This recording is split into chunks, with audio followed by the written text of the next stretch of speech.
Sesaat lagi Anda akan menyimak Bincang Psikologi Keluarga. Kaitannya tentang revitalisasi pendidikan keluarga. Sebelum kita bahas poin yang ke-10 ya, terakhir ya, nanti kita akan coba simak, tapi ini ada satu atensi dulu. Ada beberapa sebetulnya Pak Wasmin. Yang pertama itu ada Ibu Dewi, seorang ibu yang mempunyai anak usia 4 tahun. Ingin bergabung, mau tanya, karena work from home dan juga school from home, jadi anak jadwal tidur dan bangunnya tidak sesuai jadwal. Jadi ketika akan pergi pagi atau aktivitas pagi itu suka langsung dimandiin, dan jadinya mungkin karena tidak bisa melakukan banyak hal bersama dengan anak jadinya sedih begitu ya. Nah, kira-kira kalau misalnya jadwal tidur dan bangunnya ini belum sesuai dengan jadwal, nah apakah memang di usia 4 tahun ini sudah bisa dijadwalkan atau seperti apa Pak Wasmin? Ya, ini belum sesuai dengan jadwal, maksudnya jadwal siapa? Nah, oh iya ya, ini tidak dijelaskan nih jadwal siapanya Pak. Makanya justru salah satu bentuk revitalisasi pendidikan rumah adalah mereschedule kembali schedule yang di rumah. Jadi kita pengen target anak bangun jam berapa. Kalau dulu waktu saya kuliah itu di keluarga Agim ramai anak-anaknya itu di jam 3 subuh misalnya gitu. Nah, kita bisa menetapkan kayak misalnya kalau saya di sini di jam 3:30. Jadi 3:30 sudah ramai, sudah pada murojaah sampai jam 4 sampai subuh kita mulai bersama-sama. Jadi nanti targetan itu ditentukan oleh kita sebagai orang tua ya. Si pembuat jadwalnya. Iya. Kita orang tua ya dalam konteks pendidikan keluarga, kita justru yang membuat jadwalnya. Anak mengikuti secara disiplin jadwal tersebut. Kalau nggak disiplin ya sama seperti di sekolah. Sama seperti di perusahaan, ada konsekuensinya. Ketika nggak berdisiplin, ya bagaimana gitu.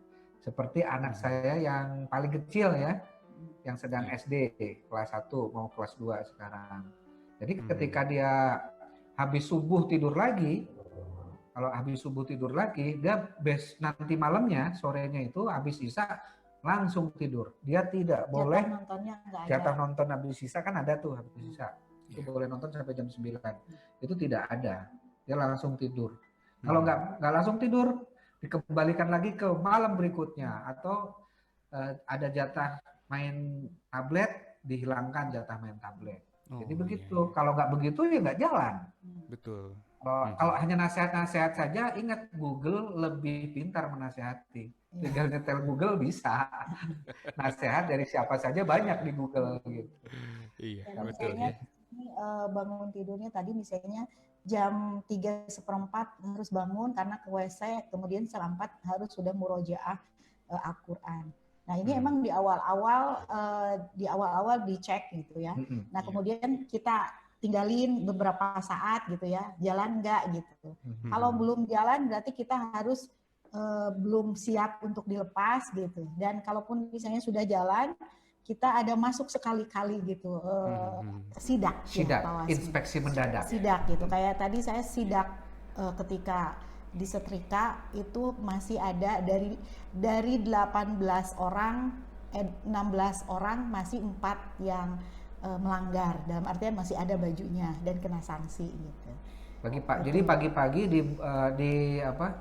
di ember setrikaan itu, kalau ada tersisa belum disetrika malamnya, itu ada konsekuensinya. Karena aturannya malam hari pas tidur itu sudah tidak ada tumpukan setrikaan. Jadi nanti, apalagi piring di wastafel sudah tidak ada itu. Sudah tidak ada. Nah itu di talik ulur kita juga jangan tiap hari juga, karena bisa jadi kan kita kalau tiap hari mereka ada unsur pemaksaan. Tapi kalau misalnya enggak kan, nah gitu.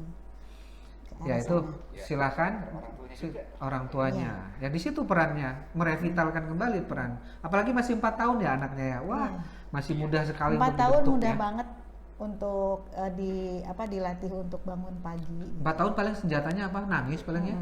Nangis saja nggak masalah. Kalau udah gede nanti senjatanya minggat biasanya. Jangan takluk dengan senjata tersebut. Lebih ribet ya nanti biasanya. Baik. Untuk atensi selanjutnya ini ada dari sahabat Mahadi di Antapani. Anak usia 10 tahun ada beberapa permasalahan yang dihadapi. kadang belum bisa memanage waktunya dengan baik. Anaknya ini yang usia 10 tahun, waktunya dipakai untuk main handphone saja, yang dilihatnya YouTube, sehingga jadi kelabakan orang tuanya. Kadang-kadang terpancing juga nih emosi, kalaupun misalnya anaknya ini menonton hal-hal yang memang belum sesuai dengan usianya. Jadi ngambek, yang ngambek itu ternyata anaknya yang ngambek. Selain orang tuanya emosi, anaknya juga ngambek. Udah, sana aja mama, katanya.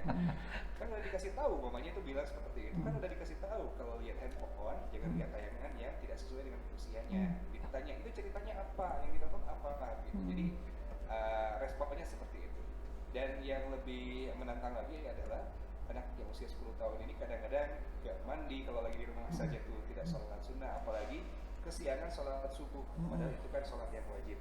Bagaimana menyikapi 4 masalah ini dari sudut pandang orang tua, barangkali ke bawah Ya, itu berarti ada 2 ya, ada waktu, ada konten ya. Gimana Bu Lilis? Ya, berarti kalau misalnya anak misalnya tadi yang ada di gadget, tetap harus ada aturan main kan Pak Wasmin. Kemudian bisa jadi nggak ada kegiatan, jadi akhirnya larinya kemana Pak Wasmin? Ke gadget lagi. Ke gadget lagi gitu. Nah, saya aja yang anak-anak saya dikasih tugas, kadang di jam tertentu mereka tuh bingung harus ngapain Pak Wasmin. Masih ada sisa. Masih ada sisa, makanya ini berhubungan dengan poin 10 ya, project talent. Jadi ketika dia, kalau dia bingung kan akhirnya yang larinya kemana? Ke TV atau ke gadget gitu. Nah berarti kalaupun misalnya dia ke gadget, tapi gadgetnya untuk project talent, misalnya kamu apa misalnya musik, ya sudah di gitar. Jadi ketika dia waktunya sudah nyantai, sudah mandi gitu ya, sudah makan beres, rumah beres, pekerjaan rumah beres, pekerjaan sekolah juga dia sudah kerjakan. Nah dia ambil gitar, kemudian dia belajar untuk lagu. Nah nanti lagu itu bisa disetor ke ayahnya, misalnya lagu Indonesia 25.000, lagu bahasa Inggris 30.000. Jadi produktif akhirnya gitu.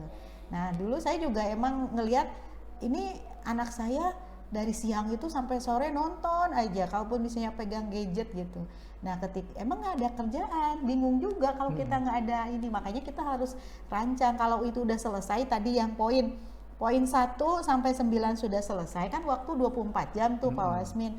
Nah nanti kalau dia sudah selesai berarti ke poin 10, ke project talent apa misalnya. Hobinya apa sih gitu. Misalnya kalau saya lagi nyantai nggak ada kerjaan, hobi saya ngeliat YouTube masak. Nanti saya praktekkan misalnya gitu. Nanti saya praktekkan, misalnya kayak tadi saya buat mashed potato untuk anak-anak saya, untuk yang di rumah gitu. Nah itu kan jadi produktif gitu, meskipun saya lihat YouTube gitu, tapi YouTube-nya nanti bermanfaat untuk masak, atau misalnya lihat parenting, atau lihat kuliah gitu. Tetap jadi si waktu luang itu tetap kami juga lihat YouTube, belajar di Google, tapi si Google itu untuk mengasah talent tadi. Ya, gitu. Kalau talent Bu Lilis agak bersemangat karena ada dendamnya dikit Kang Zikri gitu. Ya makan di luar mas potato kayak gini harganya segini, aku juga bisa bikin sendiri. Akhirnya di rumah dia bikin sendiri. Iya, ada dendamnya itu. Iya, kalau misalnya kita makan steak itu ya, steak misalnya kan biasanya steak paling standar itu 100.000.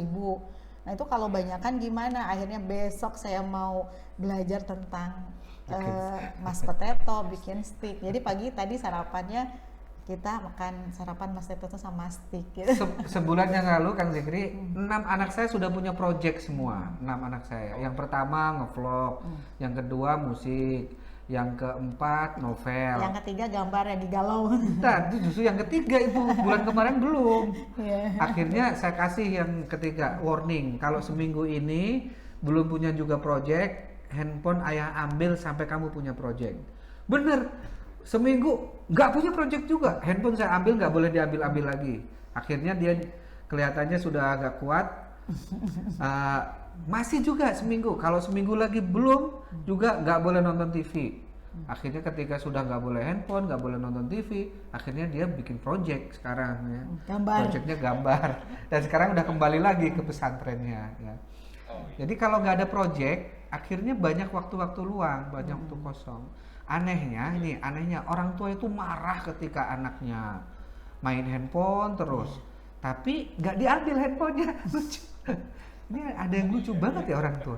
anaknya nggak bisa manajemen waktu gara-gara handphone, tapi kok dimarah-marahin, handphonenya nggak diambil. Itu yang pertama. Kan Kemudian, sebabnya di handphone, kok terus handphonenya tadi nggak yang diambil. proyeknya nggak ada gitu. Proyeknya nggak Kayak ada. siang juga anak saya pasti pinjem laptop, pinjem handphone, main gadget, tapi dia buat jurnal. Ada jurnal. Gitu. Jadi tetap dipakai gadget, tapi gadgetnya untuk talent, nggak apa-apa gitu. Jangan sampai untuk ngeliat YouTube terus kitanya gini, alah yang gitu aja ditayangin, alah sementara dia nggak ada produknya loh. Kan banyak orang yang ngigau gitu. Apa ini buku nggak ada isinya apa gitu. Tapi dia juga belum pernah nulis buku gitu. Iya. Ini kayaknya pernah kita bahas ya beberapa waktu yang lalu ya. Berkesan banget berarti. Rasanya terngiang gitu. Baik, terima kasih Pak Wasmil Nulis. Satu lagi barangkali ya, ini pamungkas, ada sahabat Fitri di Demakaresh, ini daerah Ciwastra kalau tidak salah. Ingin tanya, punya anak 3, yang pertama 10 tahun laki-laki, yang kedua 9 tahun perempuan, dan yang bungsu itu 4 tahun perempuan. Tugas rumah apa saja yang sudah bisa didistribusikan atau diterapkan kepada umur anak-anak di usia seperti itu? Iya, pertama tugas dulu self help, menolong dirinya sendiri. Bangun tidur, makan berkaitan kalau sudah makan cuci piring sendiri, bekas makannya kan itu juga bagian dari tanggung jawab dia. Meskipun ada bibi di rumah, bibi itu kan kerja untuk kita. Saya di rumah tidak pernah nyuci piring lagi karena kan saya punya delegasi, saya bayar misalnya. Terus saya nyuci baju, saya bayar. Jadi kalau ketika anak saya misalnya protes, kenapa bunda nggak nyuci sendiri? Nggak apa-apa, kamu nggak nyuci juga nggak apa-apa. Kamu minta tolong misalnya di sini siapa sepupu. Yang penting kamu bayar gitu. Sayang tiap bulan. Nah itu jadi yang pertama adalah menolong diri sendiri. Kemudian yang kedua tugas-tugas rumah loh. Rumah itu banyak. Menyiram, mengepel, menyapu, membereskan halaman. Banyak loh. Dan itu pun kemarin saya buat analisis job ya. Jadi kita analisis, kemudian nanti si tanggung jawabnya berapa. Ada yang pekerjaannya terlihat banyak, tapi di Pak Wasmin ininya nggak terlalu tinggi, apa sih namanya? Kok lupa. Bobotnya nggak terlalu tinggi. Kalau misalnya kan berkaitan dengan mesin cucinya kan elektrik dan sebagainya, kalau ada aero dan sebagainya itu bobotnya lebih tinggi. Nah kita analisis, kita kumpulkan kerjaan di rumah itu apa saja kerjaannya. Kami punya berapa orang, kemudian dibagikan dan nanti ada rolling ya, Pak Wasmin rolling. Misalnya dia juga harus merasakan bagian, misalnya dia bagian dapur harus merasakan juga bagian nyuci baju misalnya gitu. Jadi emang orang tua itu nanti tugasnya seperti di perusahaan Pak Wasmin ya, seperti manajer. Jadi tulis dulu tadi pekerjaan apa aja, misalnya oh iya anak saya bisa tuh di halaman nyapu halaman, nyapu ruang tamu. Nah nanti dibagi-bagi, ada yang nyapu halaman, ada yang nyapu ruang tamu, ada yang nutup korden, buka korden misalnya ya. Untuk yang beresiko-resiko mungkin. Nah yang resiko maksud saya. Kayak misalnya nyetrika, kita baru bisa mulai di kelas 5 SD. Kelas 4 semester 2 dia mentoring.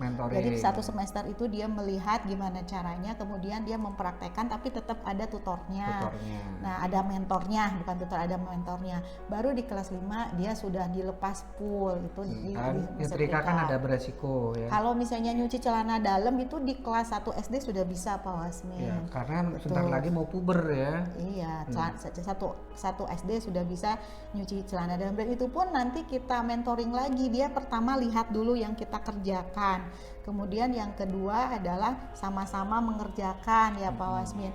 Udah sama-sama mengerjakan, nanti dia mengerjakan kita sebagai mentornya melihat benar enggak. Nah nanti kalau sudah dilepas, kayak menyetrika itu saya siapkan 1 semester untuk anak belajar sehingga nanti dia sudah refleks untuk menyetrika. Betul. Selamat mencoba. Selamat mencoba ya. Banyak kok di rumah. Kurikulumnya banyak, bahannya banyak. Bahannya banyak, alhamdulillah. Baik, Pak Wasmin, kita sudah over beberapa menit sebetulnya, tapi ini memang menarik untuk dibahas dan sangat praktikal tampaknya kita terapkan di rumah kita, dan tampaknya ini juga bisa menjadi cara kita meningkatkan kualitas keluarga kita ya, Pak Wasmin Bu Lilis.